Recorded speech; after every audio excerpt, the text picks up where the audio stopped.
Part 5. The Final Battle.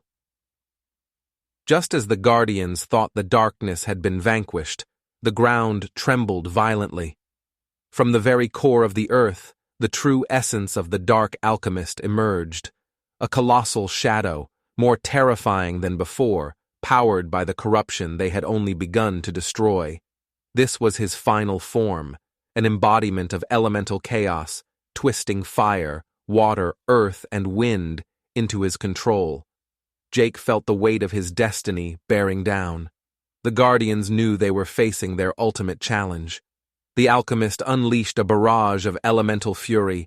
Flames roared across the sky, jagged rocks burst from the ground, torrents of dark water surged, and deadly winds swirled, tearing through the land. But Jake was no longer the uncertain boy who had first awakened his powers. He stood firm, gathering all his strength, and the Guardians followed suit. Together, they countered every attack. Morella summoned colossal tidal waves to extinguish the cursed flames, while Thorn controlled the very earth to protect them from the jagged rocks. Lyra mastered the winds, deflecting the dark storms, and Jake, standing in the eye of the chaos, combined the full force of all the elements, forming a radiant sphere of energy. With a cry, Jake hurled the sphere at the heart of the alchemist. The dark figure let out a final, blood-curdling roar as the energy enveloped him, consuming his essence.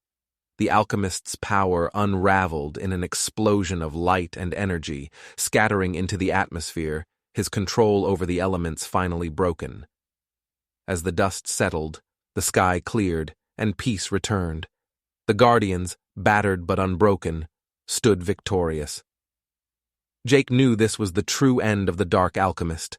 Balance had been restored, and the world was safe once again. But as the sun set on the horizon, Jake remained alert, knowing that as long as the elements existed, they would always need protection. His journey as the guardian of the elements had only just begun, but for now, peace reigned, and the land thrived under the watchful eyes of its protectors.